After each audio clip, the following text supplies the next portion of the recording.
Well, we're here to talk about a bank that's truly reaching out, and you can be a part of it. Our guest is Eileen Bradshaw with the Community Food Bank, and it's good to have you with us. It's nice to be here. I feel like I don't have much of a voice, so I feel like I'm talking in a barrel.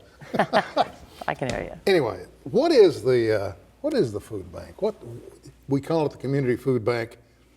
Who does it serve? We actually serve individuals who are hungry and partner programs in the 24 eastern counties of Oklahoma from state line to state line.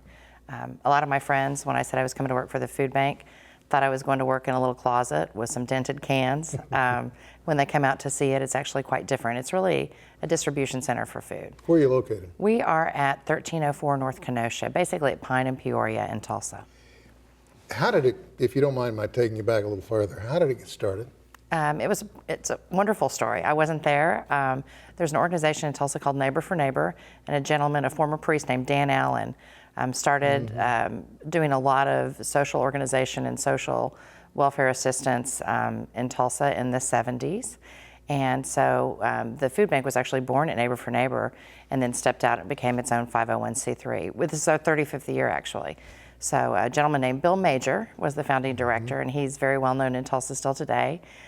He's a great friend of the food bank. He spent about 20 years at Life Senior Services and now works for the Zero Family Foundation. Your reputation is way out ahead of you in terms of doing good for the people. One of the things that disturbs me most is Oklahoma, and it's very quiet. People don't want to talk about this. We have a high percentage of folk who go to bed, particularly children, hungry every single night. If it weren't for the lunch programs set up by way of the government through the schools, these children would literally be starving. We also have a high homeless population in our state. None of these things are things to be proud of. And I'm not here to draw you into a political discourse, so don't be nervous about this. But does it alarm you to see the number of children, as well as adults, affected by the need for food? It's really scary to me. I have children of my own, and I remember, they're older now, but when they were hungry, they weren't in particularly good moods. They certainly couldn't get their homework done, and that was just because maybe we were waiting on dinner or we were out running errands and didn't have a snack. I can't imagine a child being in a chronic situation where they don't know if they're going to get the next meal until the next morning. It affects development, it affects their brains, and then that becomes a cycle, honestly. If we have a large percentage, so 25% of our kids don't get enough to eat and may go to bed hungry. If 25% of our future workforce isn't developing properly, the economic impact for our state, the economic outlook. I mean, I think people often, don't think about the fact that so many people are hungry. And when they do think about hunger, it seems like somebody else's problem. But really, if companies aren't coming here or we don't have a workforce which is productive, we're all going to pay that hunger tax. This is going to sound selfish, and I don't intend for it to, but this is how I became aware of it. When I started first to hear the numbers, we were going into Christmas. My family was all in. It was late at night, and my family is a rowdy bunch. Oh, Lord. Late that night, I thought, you know what? Dadgum, I'm going to go in and make a turkey sandwich and get a glass of milk, which I did. And at that point, it was like a bolt of lightning. How many people can't do this? How many people, if they've got a refrigerator at all, open it and it's empty? And that's what started the process. That's what got Sam thinking about this. A few days later, I started asking questions of folks in town. Food bank was mentioned right off the top. There were other places that were mentioned as well, but food bank was intriguing to me. How do you get your wares? Where do you get your food? We have a 78,000 square foot building that at any given time food is coming in and out of. So it's donated food. We get it from, maybe a food processing company or food manufacturer, such as Campbell's or Nabisco. We get food from the USDA, from the farm program, so we get USDA commodities. We get donated produce, and then we purchase a lot of food. That's new. We didn't used to have to do that, but the need is outpacing the donations. And retail grocers have really stepped up. That's been new just even in the last 5 years.